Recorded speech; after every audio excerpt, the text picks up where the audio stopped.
Hi everyone, I'm Alvin Chow from iFAST Global Markets. And if you look at the settings today, you know that we are in Chinese New Year mood and we are filming an episode about Chinese New Year. So of course, when it comes to Chinese New Year, a lot of people are very concerned about their luck in the new year. And I'm no expert in predicting, which zodiac will do well. And that's why we have a special guest today with us, Master Mark Tan from Way Fengshui Group. And he will give us some tips and some outlook for the new year. Welcome, Master Mark. Hello everyone, I am Mark Tan from Way Fengshui Group. It's good to see everyone again. So let's maybe begin with telling us a bit about what is this new year, generally the outlook is, and what's so special about this upcoming year. To me, 2025 is a year that I've been looking forward to for a long time. I've been looking at the prediction of yearly luck for the last few years, and I keep coming back to 2025, telling myself this is going to be one of the best years in the few years that we have been going through. So I think 2025 is a year that everybody would stand to gain something.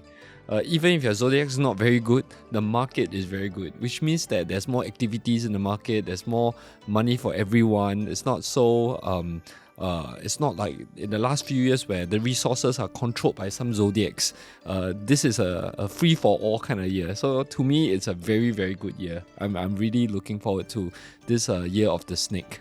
So that's very good to hear, and I think that those who haven't invested, I think it sounds like a good time to invest. Yes. Of course, please don't take this as financial advice.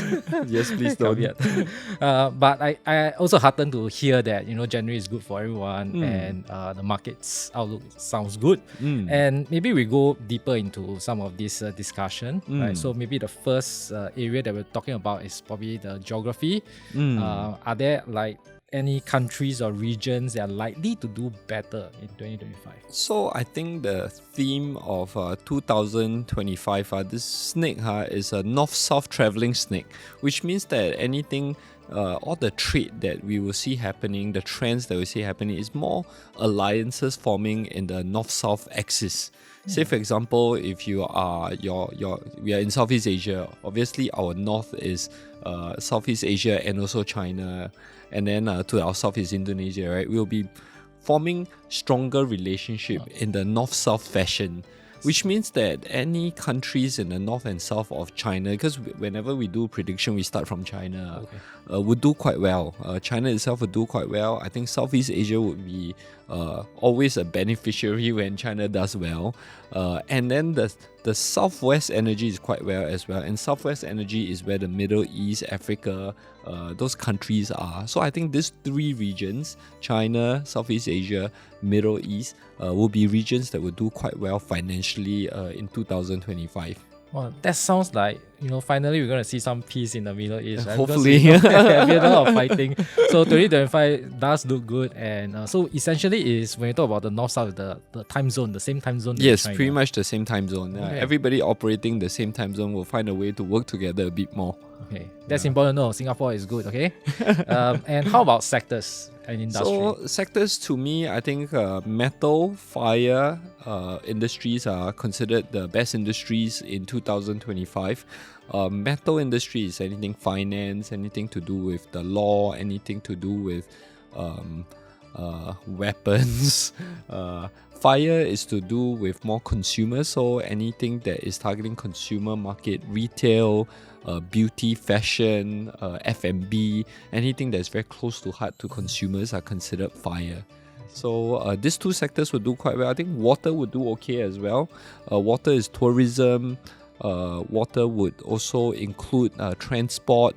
A lot of times our airlines, our train and all these things are considered water as well. Also anything transport related, anything tourism related, supply chain, logistics, all this will be industries that I think will do quite well in 2025. That sounds like a very broad sectors that many will do well, and I guess it's easy for investors to have a diversified portfolio. Exactly. It will still do well as well, right? Because the bigger picture has been rosy so far.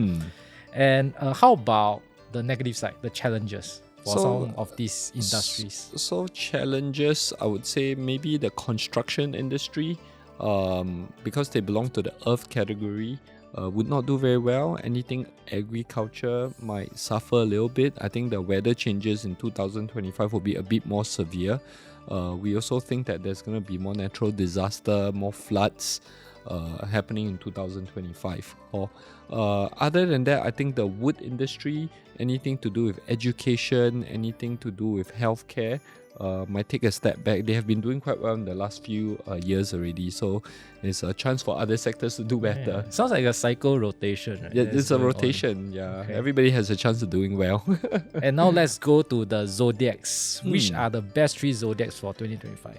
Well, personally, I think that there's a lot of good zodiacs in 2025 because when a year is good, most people get to benefit. But if you ask me for the top 3 zodiac, I would say dog will do very well, rat will do very well, and monkey will do very well. These 3 zodiac, actually for the last few years, their luck's been, especially for monkey and dog, 2024 was not very enjoyable for them. So it's their time to shine. Yeah, it's a cycle, right? So hang around those and friends and family with those zodiac. Does it help? I think yes. Usually, if I know your zodiac is better, I'll try to get closer to you for the year, so some of your good luck will rub off on me, right? Okay. So if a zodiac sign you say that is good, does it mean that they should invest more aggressively, go all out in investment in 2025?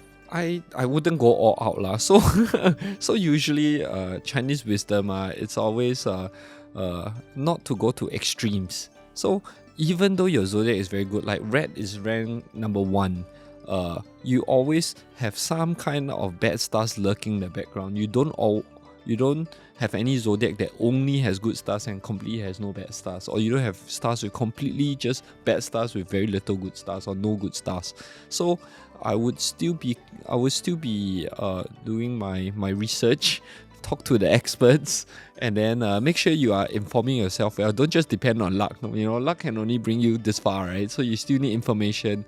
I would say if your zodiac luck is good, I would take a bit more chances than I usually do. Say for example, usually you just put money in CPF. Maybe think about buying some financial plans and stuff like that, or talk to more people, and more opportunities will open up for you. Try to gain more information and then make good judgment, by talking to the right people. That's a good point. It's not just luck, okay? Skill plus luck, right? The luck will enhance during a good year. Yeah. And does it also extend to buying lottery? I would say if you're lucky, you need to be very lucky to win the lottery, right? So I guess I would try to take more chances in those areas, in all areas basically. I wouldn't just be spending my whole year just waiting for lottery, right? Because the chances of you winning a lottery is the odds are very, very small, and there's so many people in the same zodiac year, right? You must be even luckier than the rest of the zodiac. So I wouldn't just buy lottery, but I would just buy some Chinese New Year, there's a big Chinese New Year lottery. I would try my luck. The Hong Bao draw. Yeah, the Ang Bao draw. I would definitely try my luck. Got chance. Yeah. Don't buy, no chance. But how about the other zodiacs that the luck may not be so good? Should they just stay away from investment, stay away from gambling? I always think that there is a balance, right? So when we don't really have a lot of luck, we want to try to put in more effort and have more skills, right? It can make up for your lack of luck. So usually when your luck is not very good, I will work harder. I will stick to the things I know how to do. I'll sharpen my skills, and then I would also take less chances. Say for example, if you suddenly get an offer that tells you, hey, if you do this, you can make a lot of money, take it with a pinch of salt. You definitely want to gather as much information as you can, especially when you know your luck is not very good. So this kind of things don't really happen to you for no reason, right? So do your research and make sure that you stick to the things that you know how to do. Don't wander into the unknown so much. Yeah, that's good advice because now there are a lot of scams and frauds going around, right? So you are down on your luck and then someone give you a very good offer. Maybe it doesn't match up that way. Yeah. Okay. And in terms of career success, we talk about investment, right? What about the top 3 zodiac that have? I would say actually, like I say, in 2025, a lot of zodiacs will do quite well. In terms of financial investments, besides the top 3 zodiac just now, I would say rooster and tigers, along with rat. These 3 has the most chances of making money through investment, through using money to make money lah. For those people who are thinking of climbing in a corporate ladder, you want to have more career success. If you are born the year of the dog, rabbit, and snake, these 3 zodiacs are not bad. A lot of people question why snake, because it's the year of the snake. Usually it's the Tai Sui star, right? But this year, this Tai Sui star is not very strong because it's a good year. So Tai Sui is less, it's more friendly, less aggressive. So it's quite nice to the snake. So snake also has some good career stars. So dog, rabbit, and snake, these 3 zodiacs will do quite well in their career. Now I understand what you mean by 2025 has been a very good year because the Tai Sui is weak. Yeah, but previous years the Tai Sui has been very strong. Yeah, 2024 the Tai Sui is very, very strong. Okay, it's going to be over soon. And how about the 3 zodiacs that are not so good, bottom of the I would luck say cycle? Feng Shui is very fair. Last year Pig was number 1, so this year Pig is not going to do very well lah. So this is the year of the snake. Snake clashes with Pig, so Pig would suffer as a consequence.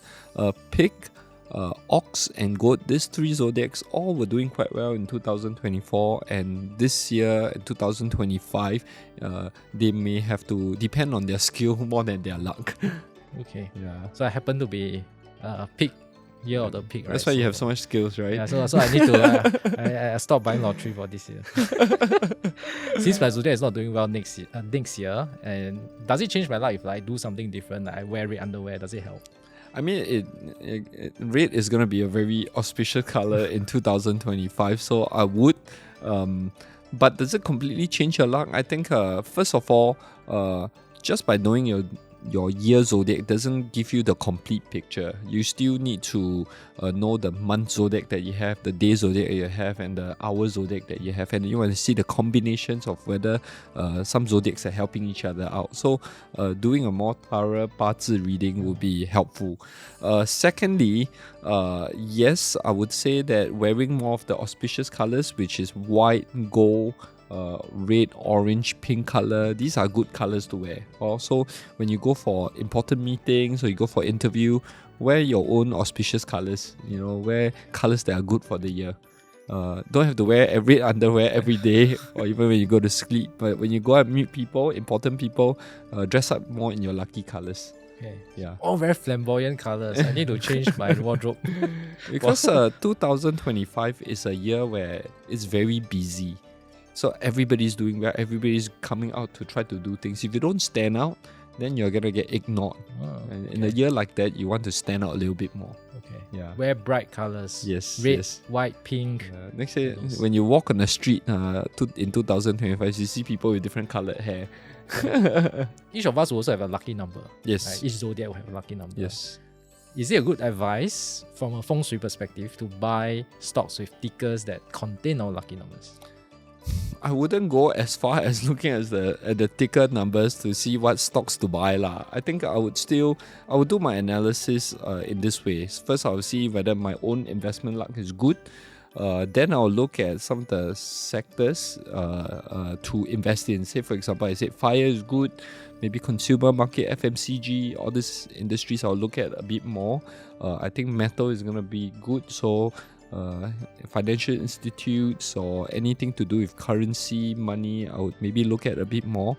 And then I will also look at the fundamentals of whether these companies are doing well. Then the last thing is, okay, if I down to my last 2 or 3, maybe I'll look at the lucky numbers and see which one is better for me. Okay. Yeah. So again, it's skill and luck, right? Yeah. So do your work, use your skill to find a good investment. Then if you can't decide, then you use the luck to decide for really, you. you want to draw lots, then you pick a lucky numbers lor.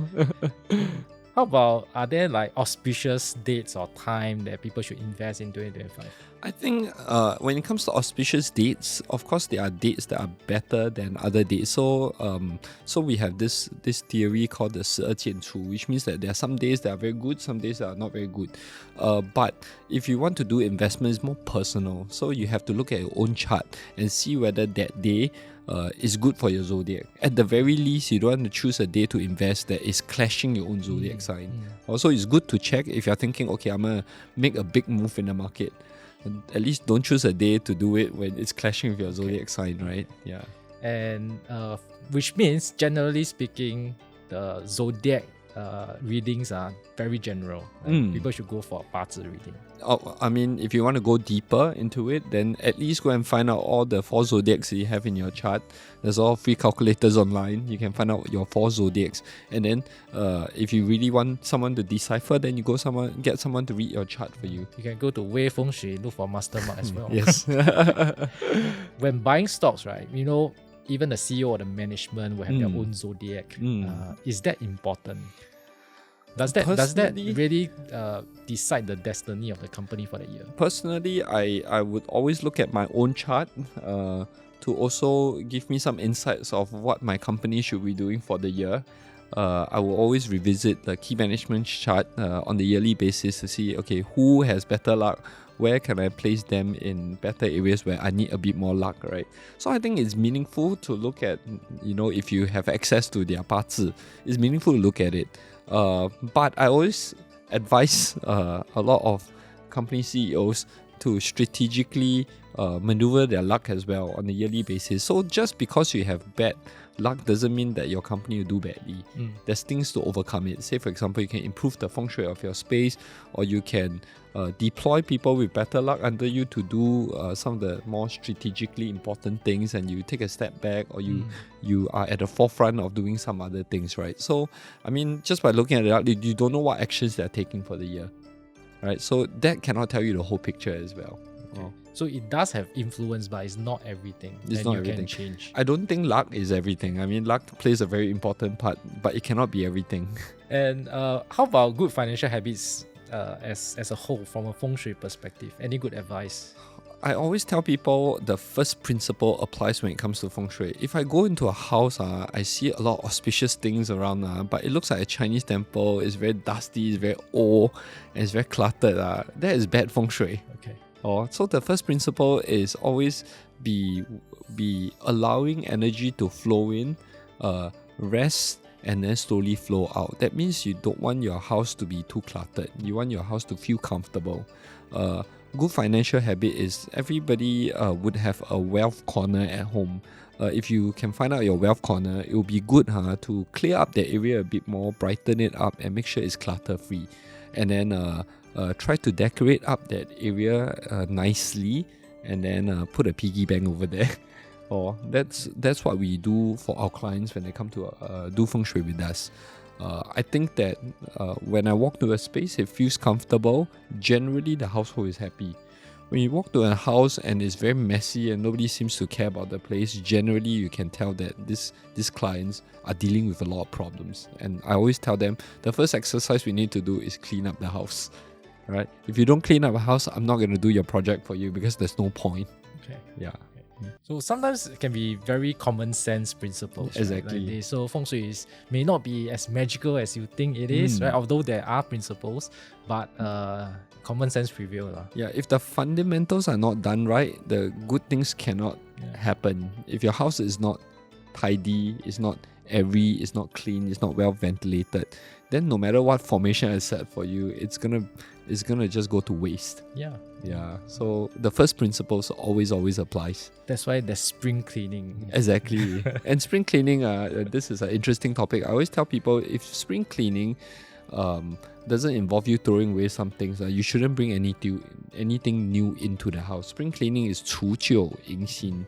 So you need to get rid of old stuff and then bring some new stuff in. And that's how you energize your house and your apartment for the year. So must throw away some clothes and buy new clothes. That's why. Clothes, shoes, sometimes even like kitchenware and stuff like that. You don't want to have too many broken or not useful stuff at home. Yeah. So we learned a lot. We also know the tips that Master Mark has given us in 2025.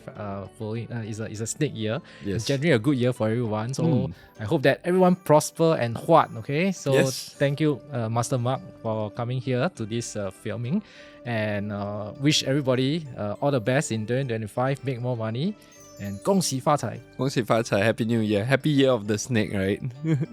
Okay, thank you very much for watching, and do follow iFAST TV and of course Way Fengshui Group as well. Okay, bye bye. Bye bye.